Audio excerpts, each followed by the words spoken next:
At 2:11 a.m., a dead girl texted me a photo of myself sleeping. 3 months ago, I watched Emily die in a hospital bed. I heard the machine stop. I attended her funeral. So when her number suddenly sent me a message again, my blood went cold. The text only said, "Go to the rooftop alone." My hands started shaking instantly.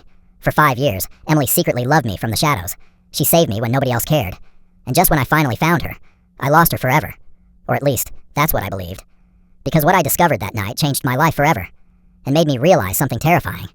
Emily wasn't the only person secretly watching me. Rain crashed against my apartment windows while I stared at the glowing phone screen. I tried calling the number immediately. No answer. Again, nothing. Then another message appeared. "Come now." At 2:11 a.m., I slowly climbed the stairs toward the rooftop of my apartment building. Every step felt heavier than the last. Cold wind howled through the dark hallway.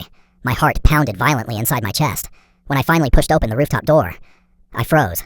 Someone was standing near the edge of the building, a girl wearing a gray hoodie. My breathing stopped instantly. "Emily?" The figure slowly turned around, but it wasn't her. It was another young woman holding a black umbrella. She quietly walked toward me and handed me a small box. "She told me to give this to you someday," she whispered softly. Before I could ask anything, she turned around and disappeared into the rain. My hands trembled while opening the box. Inside was an old voice recorder, and attached to it, another handwritten note from Emily. "If you're hearing this, then fear finally brought you here." My chest tightened. I slowly pressed play. Static filled the speaker for a few seconds. Then suddenly, her voice, soft, weak, real. "Hi, Ethan." The moment I heard her voice again, my knees nearly gave out beneath me. Tears instantly filled my eyes. "If you're listening to this," Emily continued softly, "then I'm already gone. But there's something I never told you."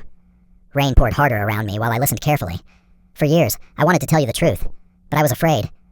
The recording went silent for a moment. Then she whispered something that made my entire body freeze. "The first time we met, you saved my life too." I frowned in confusion, and suddenly, old memories rushed back into my mind. A freezing winter night, snow falling heavily, a lonely crying girl sitting near a subway station, and a younger version of me quietly placing my jacket over her shoulders before walking away. My breathing stopped. It was Emily. Years before the messages, before Instagram, before everything. We had already met. "You probably don't remember," Emily's voice continued, "but that night was the reason I stayed alive." Tears streamed uncontrollably down my face. For years I believed Emily saved me, but the truth was, we had been saving each other from the very beginning. Then suddenly, the recording changed. Emily's voice became shaky.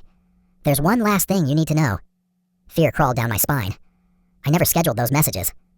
Silence. My blood ran cold. Then the recording ended with one final whisper. "So if you're still receiving texts, someone else has been watching you too." My hand slowly lowered the recorder.